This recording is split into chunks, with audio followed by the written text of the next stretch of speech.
Shadowline News Special Report, the Migori shoe incident, breaking beyond the headlines, uncovering what really happened. Good evening, viewers. This is Shadowline News Channel bringing you an exclusive deep dive into the controversial Migori shoe incident that mainstream media has only scratched the surface of.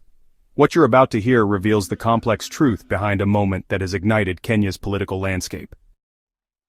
On Sunday, May 4, 2025, President William Ruto's visit to Kahancha, Migori County, took an unexpected turn that sent shockwaves across the nation. While addressing economic concerns, a black object sailed through the air toward the president. But the story you've been told is incomplete.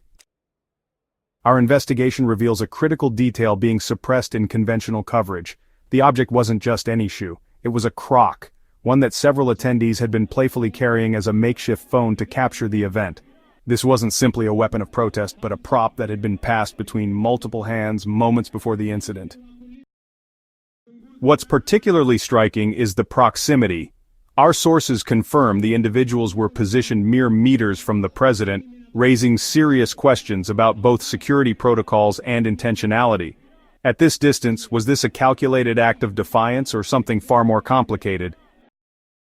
Video evidence, analyzed frame by our investigative team, shows President Ruto swiftly blocking the incoming projectile with his left hand.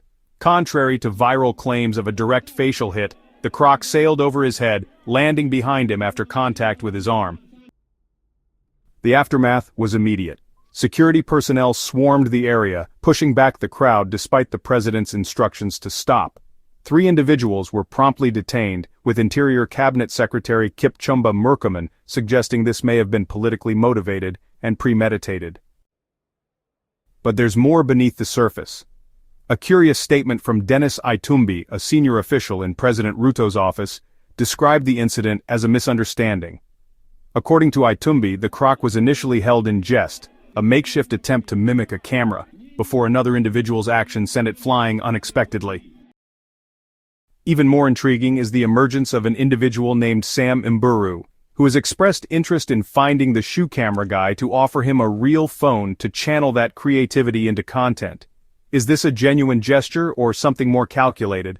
Sources close to the situation suggest this could be an elaborate trap designed to identify dissidents, while publicly downplaying the incident.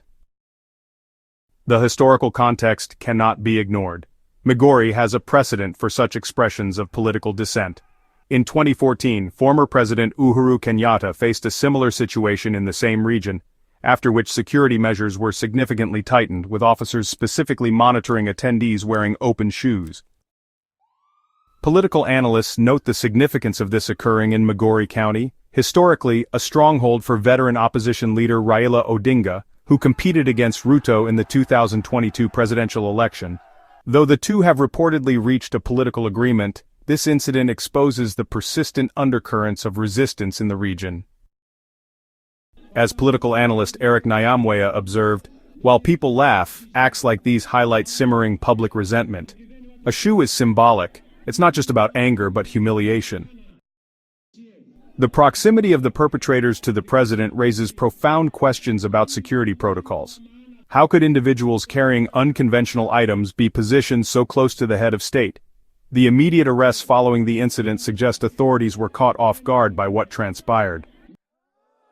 Public opinion remains sharply divided. Social media has exploded with memes and hashtags like #ZakayoShuka and #Uliza while streaming numbers for H_Art the band's song Uliza Kiatu reportedly gained 250,000 new streams within hours. Beyond the humor, however, lies a deeper societal discontent over rising costs of living and increased taxation since President Ruto took office in 2022. What we're witnessing is far more than an isolated incident. It's symbolic of Kenya's volatile political climate, the converging factors of economic grievances, regional political loyalties, and the evolution of protest have transformed a seemingly minor disruption into a nationally significant moment. Nelson Koch, an MP affiliated with the President's Party, captured the gravity when he characterized Sunday's event as an affront to our democracy, adding, "Imagine if that shoe had been a bullet. People make light of the president's security. It required significant audacity for someone to throw their shoe at the president." As Kenya processes this incident, serious questions emerge about the fine line between political expression and security threats. Shadowline News will continue monitoring this developing situation, bringing you the facts that others won't. For Shadowline News Channel, this is your exclusive report on the Migori shoe incident, where truth lives in the shadows.